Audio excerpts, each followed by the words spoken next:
Assalamu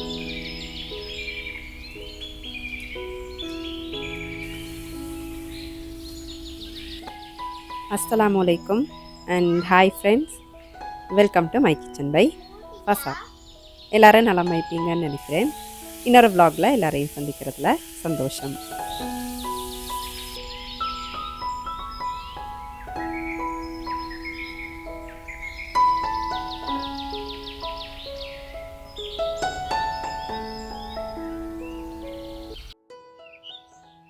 இன்றைக்கி வீடியோவில் கொஞ்சம் ரெசிபீஸ் ஷேர் பண்ணுவோம் அப்படின்னு நினச்சேன். நான் முந்தின ஒரு வீடியோவில் பன்னீர் எப்படி செய்கிற அப்படின்ட்டு காட்டியிருந்தேன். அப்போ அந்த பன்னீர் வச்சு இன்றைக்கு ஒரு கிரேவி செய்ய போகிறேன். அந்த ரெசிபி எப்படின்ட்டு பார்ப்போம். இந்த பன்னீர் கிரேவிக்கு தேவையான அளவு எண்ணெய் கொதித்ததும் கொஞ்சம் கடுகு போட்டு வெடிக்க விட்டுட்டு கொஞ்சம் வெங்காயம் சேர்த்து லேசான ஒரு நிறம் வாரத்துக்கு வதக்கிக்கணும்.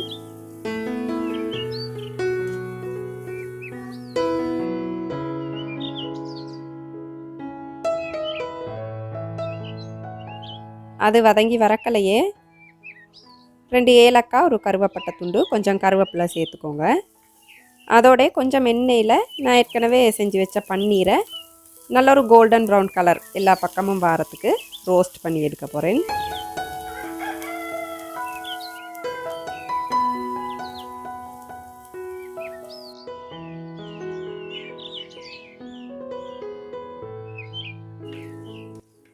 வெங்காயத்தில் லேசாக கலர் வந்ததுக்கு அப்புறம் கொஞ்சம் தக்காளியை சின்னதாக கட் பண்ணி போட்டு நல்லா மசிஞ்சு வேகிறதுக்கு வதக்கிக்கணும்.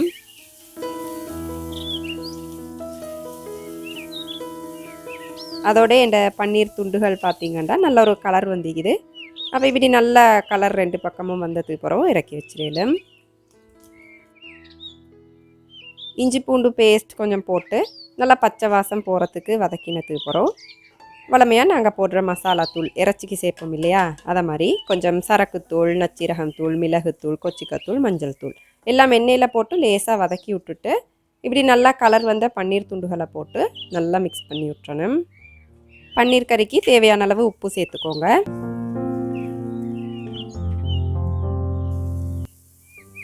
நல்லா மிக்ஸ் பண்ணினதுக்கு அப்புறம் தேவையான அளவு கொஞ்சம் கட்டிப்பால் சேர்த்து லேசான ஒரு கொதி வரக்கெல்லாம் உங்களுக்கு இறக்கி வச்சிடலும். நல்லா இறைச்சி கறி மாதிரி இந்த பன்னீர் கிரேவி ரெடி ஆயிரும். உங்களுக்கு பால் ஊற்ற விருப்பம் இல்லை அப்படின்னா தண்ணியில் கூட உங்களுக்கு கொதிக்க வச்சு எடுத்துடலும். உண்மையிலே இது பார்க்குறதுக்கு இறைச்சி கறி மாதிரி இருக்கும்.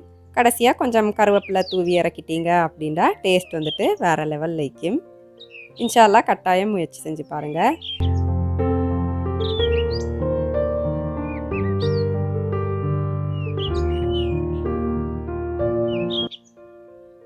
பன்னீர் கறி உங்களுக்கு சப்பாத்தி, ரொட்டி, சோறு எது கூட வேணும்னாலும் சாப்பிடலும்.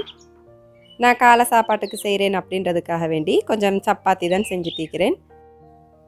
இந்த ரெசிபி எல்லாருக்கும் தெரியும் அப்படின்றதால நான் ரெசிபி ஷேர் பண்ணலை. வளமையாக நாங்கள் ஸ்ரீலங்காவில் செய்கிற தேங்காய் ரொட்டிக்கு கூட நல்லா டேஸ்ட் ஆகிக்கும். அதோட மிச்சம் ஆரோக்கியமான ஒரு கிரேவி பிள்ளைகளுக்கு கட்டாயமாக காலை சாப்பாட்டுக்கு நீங்கள் செஞ்சு கொடுக்கலாம்.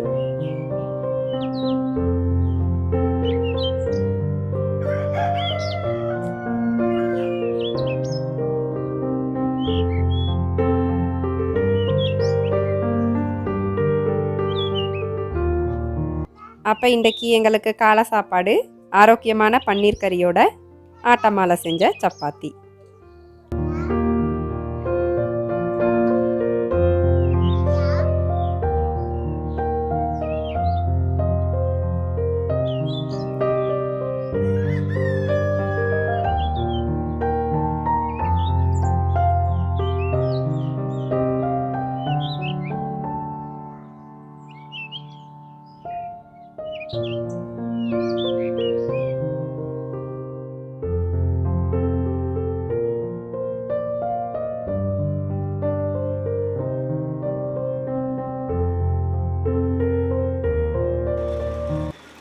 அதோடைய அந்தி நேரமாகல லேசாக கொஞ்சம் மழை தூரிச்சு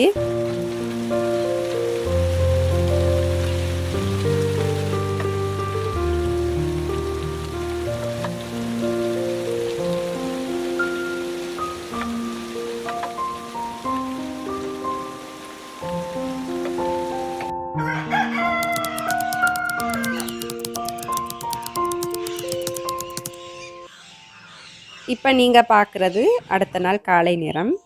இன்றைக்கு வந்துட்டு லேசான ஒரு பிரியாணி செய்வோம் அப்படின்னு நினச்சேன். அப்போ உங்களுடைய ஷேர் பண்ணினோம் அப்படின்டா வர நோம்புக்கு உங்களுக்கு லேசாக செஞ்சு கேளும். சஹருக்கு செய்யலும், அப்படி இல்லாட்டி நோம்பு திறந்துட்டு சாப்பிட்றதுக்கு அந்த மாதிரி கூட செஞ்சு கேளும்னு தான் இந்த ரெசிப்பியை உங்களோட ஷேர் பண்ணுவோம் அப்படின்னு நினச்சேன். இந்த பிரியாணிக்கு நீங்கள் அரைக்கிறது அந்த மாதிரி தேவையில்ல, உங்களுக்கு விரும்பின மாதிரி செஞ்சு கேளும். தக்காளிக்காய் வெங்காயம் எல்லாம் நான் ஒரு அளவு தாரேன். நீங்கள் அதை விட குறைச்சி போட்டிங்க அப்படின்னாலும் பரவாயில்ல, ஆனால் இந்தளவு சேர்த்திங்கன்னா பிரியாணி வந்துட்டு நல்லா டேஸ்ட் ஆகிக்கும். அதுக்காக வேண்டி அப்போ முன்னுக்கே வெங்காயம் தக்காளி இஞ்சி பூண்டு பேஸ்ட் இதெல்லாம் தான் ரெடி பண்ணி வைக்கிறேன். நான் இன்றைக்கி சிக்கன் பிரியாணி தான் செய்ய போகிறேன். அதுக்கு சிக்கனை அளவான சைஸில் கட் பண்ணிவிட்டு கொஞ்சம் கொரக்கா பேஸ்ட் தேவையான அளவு உப்பு போட்டு நல்லா மிக்ஸ் பண்ணி கொஞ்சம் நேரம் ஒரு 15 நிமிஷம் இதை ஊற வச்சிடணும். அப்போ நல்லா உப்பு புளி பிடிக்கும். உங்களுக்கு கொரக்கா போட விருப்பம் இல்லை அப்படின்னா தாராளமாக தேசிக்காய் புளி சேர்த்துக்கலும், எலுமிச்சை சாறு.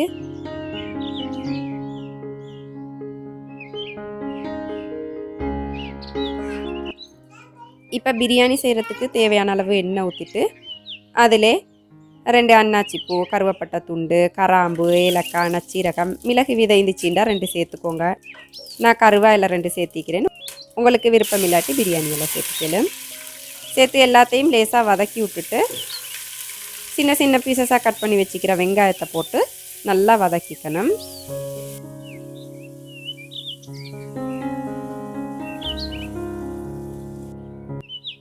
அதுவும் நல்லா வதங்கி வந்ததுக்கு அப்புறம் இஞ்சி பூண்டு பேஸ்ட் அதோட 2 பழுத்த கொச்சிக்காய் தான் சேர்த்திக்கிறேன். உங்களுக்கு விருப்பம் இல்லாட்டி பச்சை கொச்சிக்காய் சேர்த்துக்கோங்க. சேர்த்து நல்லா பச்சை வாசம் பேத்து நல்ல ஒரு பொன்னிறம் வர வரைக்கும் வதக்கிக்கணும். இன்றைக்கி செய்கிற ரெசிபிஸ்ட் அளவுகள் எல்லாமே டிஸ்கிரிப்ஷனில் தந்திப்பேன், வேணுமெண்டா பார்த்துக்கோங்க.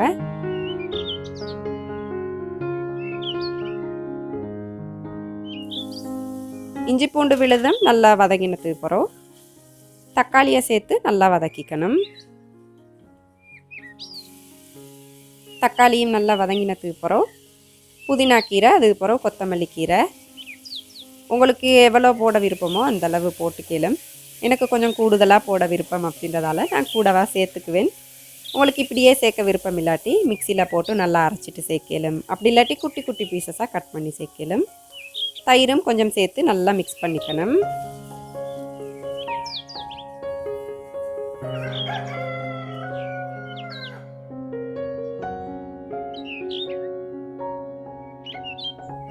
தயிரும் நல்லா இப்படி மிக்ஸ் ஆகினதுக்கு அப்புறம் தேவையான அளவு மசாலா தூள் சேர்த்துக்கோங்க. கொச்சிக்கத்தூள், சரக்குத்தூள், மிளகுத்தூள், கொஞ்சமாக மஞ்சள் தூள், அவ்வளோதான். ஏண்டா ஸ்ரீலங்கன் பிரியாணி அப்படின்றாலே எங்களோட மசாலா போடாட்டி நாங்கள் கொஞ்சம் சாப்பிட மாட்டோம் இல்லையா. உங்களுக்கு எல்லா மசாலாவும் போட விருப்பம் இல்லாட்டி சாதாரணமாக கொச்சிக்கத்தூள் மட்டும் சேர்த்திங்க அப்படின்னா கூட போதும். மசாலா நல்லா வதங்கினதுக்கு அப்புறம் ஏற்கனவே ஊற வச்சிக்கிற சிக்கனை போட்டு நல்லா மிக்ஸ் பண்ணி விட்டுறணும். மிக்ஸ் பண்ணி இப்போ சின்ன நெருப்பில் சிக்கன் அப்படியே கொதிச்சிட்டிக்கட்டும். நெருப்பு மிச்சம் கூட்டவானம் அப்படியே வச்சுட்டு அது கொதிக்கங்காட்டியும் நாங்கள் வந்துட்டு அரிசை இப்போ அவிச்செடுத்துருவோம். சிக்கனை கட்டாயமாக இடக்கடை கிளறி விட்டுருங்க, ஏண்டா சில நேரம் அடி பிடிக்கலும். இந்த அரிசி அவிச்செடுக்கிறதுக்கு ஒரு கருவேப்பட்டை துண்டு, 2 ஏலக்காய், அன்னாசி பூண்டு, கராம்பு, கொத்தமல்லி, புதினா கீரை, உப்பு கொஞ்சம் கறிக்கிற மாதிரி சேர்த்துக்கோங்க. இந்த ஸ்பைசஸ் எல்லாம் உங்களுக்கு விருப்பம்டா சேர்க்கலும், அப்படி இல்லாட்டி சேர்க்க தேவையில்ல. வெறும் தண்ணியிலே உங்களுக்கு அவிச்செடுக்கலும். மிச்சம் தேவையில்ல. தண்ணி நல்லா கொதிக்கக்கல 3 நிமிஷம் அவிச்செடுத்தீங்க அப்படின்னா தாராளமாக போதுமைக்கும். அரிசி அவிக்கிறதுக்கு யூஸ் பண்ணுற தண்ணியை நீங்கள் ஏற்கனவே கொதிக்க வச்சு சேர்த்தீங்க அப்படின்னா இந்த பிரியாணியை அவசரமாக குழையாமல் செஞ்செடுக்கலும். உங்களுக்கு பாஸ்மதி விருப்பம் இல்லைண்டா தாராளமாக கீரி சம்பா யூஸ் பண்ணிக்கலும். தண்ணியை வடித்ததுக்கு அப்புறம் ஏற்கனவே கொதிச்சுட்டிக்கிற சிக்கனில் அரிசை போட்டுட்டு நான் இன்றைக்கி கொஞ்சம் தேங்காய் பால் தான் சேர்த்திக்கிறேன். உங்களுக்கு விருப்பம் இல்லாட்டி ஃப்ரெஷ் மில்க் சேர்த்துக்கலும். உங்களுக்கு எவ்வளோ தேவையோ அந்த தேவையான அளவுக்கு நெய் சேர்த்துக்கோங்க. சோறு வடித்த தண்ணியை நான் எப்போவுமே பிரியாணி சேர்க்கலாம் வீசவானம் அப்படின்னு சொல்லுவேன். அந்த தண்ணியை அரிசி மட்டத்துக்கே ஊற்றிக்கணும். நீங்கள் தம் போடுறதுக்கு அரிசி மட்டத்துக்கே ஊற்றினீங்க அப்படின்டா சரியாக வரும். உங்களுக்கு உப்பு தேவை அப்படின்டா பார்த்து சேர்த்துக்கோங்க.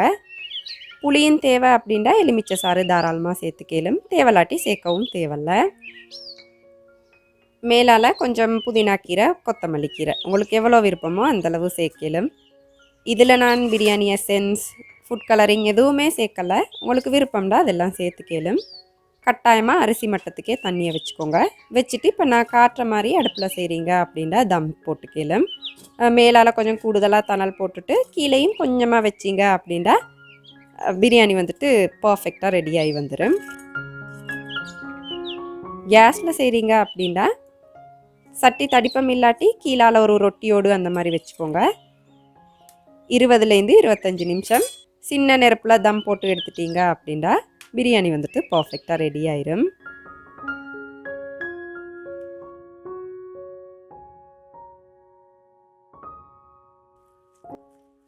இன்றைக்கி பிரியாணியோட சாப்பிட்றதுக்கு சைட் டிஷ்ஷாக கொஞ்சம் வெங்காய சம்பல் தான் செஞ்சுக்கிறேன். வெங்காயம், பச்சை கொச்சிக்காய், தயிர், தேசிக்காய் புளி, உப்பு, கொஞ்சம் மிளகுத்தூள், அவ்வளோதான்.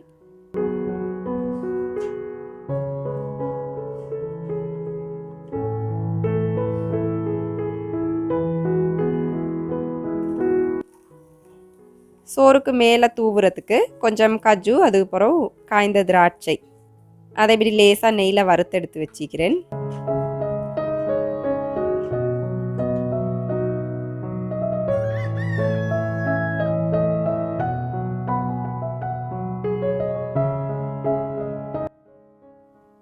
இப்போ சரியாக 20 நிமிஷத்தில் இந்த பிரியாணி வந்துட்டு பர்ஃபெக்டாக ரெடி ஆகிட்டு மேலால் தணல் வச்ச சுட்டி மேல் சோறு வந்துட்டு கொஞ்சம் ரஃப் ஆகிக்கும். இப்படி நல்லா மிக்ஸ் பண்ணி ஒரு 15 நிமிஷம் மூடி வச்சிட்டிங்க அப்படின்னா அதுவும் வந்துட்டு சாஃப்டாக நல்லா ரெடி ஆயிரும். அதுக்கப்புறம் உங்களுக்கு இந்த மாதிரி சர்வ் பண்ணிடலாம்.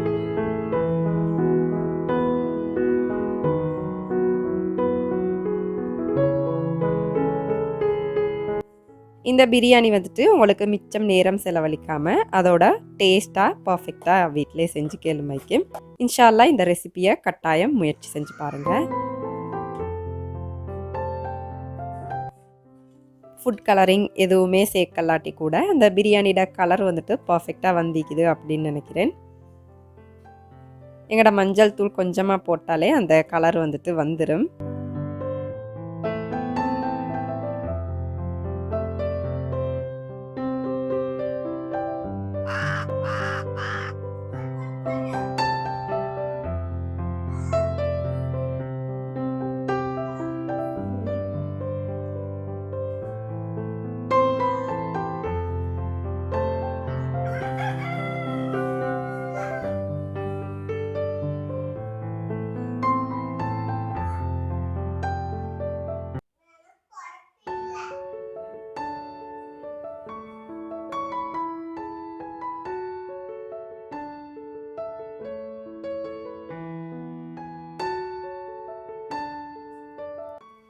சாப்பிட்டு கிச்சனெல்லாம் க்ளீன் பண்ணிவிட்டு என்னோட சரக்குத்தூள் ஆர்டர்ஸ் கொஞ்சம் பேக் பண்ண இருந்துச்சு. அப்போ அதை தான் பேக் பண்ணிட்டிருக்கிறேன். நிறைய பேர் ஆர்டர் கேட்குறீங்க. ஆனால் நான் செய்கிற அளவு எவ்வளோ பேருக்கு கொடுக்கலுமோ அந்தளவு ஆர்டர்ஸ் தான் நான் எடுக்கிறேன். உங்களுக்கு வேணும் அப்படின்னா இன்ஷா அல்லாஹ் கட்டாயமாக கொஞ்சம் முந்தியே நீங்கள் என்கிட்ட ஆர்டர் பண்ணி வச்சிங்க அப்படின்னா இன்ஷா அல்லாஹ் நான் பேக் பண்ணிவிட்டு உங்களுக்கு இன்ஃபார்ம் பண்ணுவேன். சுத்தமாக கழுவி எந்தவித ப்ரிசர்வேட்டிவ்ஸ் இல்லாமல் வீட்டிலே செய்கிற ஸ்ரீலங்கன் சரக்குத்தூள் ஆர்டர் பண்ணணும் அப்படின்னா டீட்டெயில் எல்லாமே டிஸ்கிரிப்ஷனில் தந்திப்பேன். வேணும்னா பார்த்து ஆர்டர் பண்ணிக்கலாம்.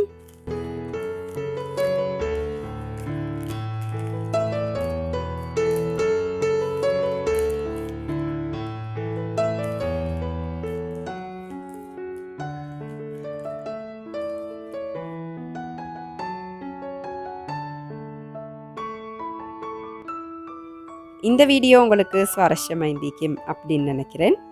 அளவாக சாப்பிடுங்க. இந்த அளவில் ஆரோக்கியத்தை அதிகமாக சேர்த்துருங்க. வாழ்க வளமுடன். தேங்க்ஸ் ஃபார் வாட்சிங்.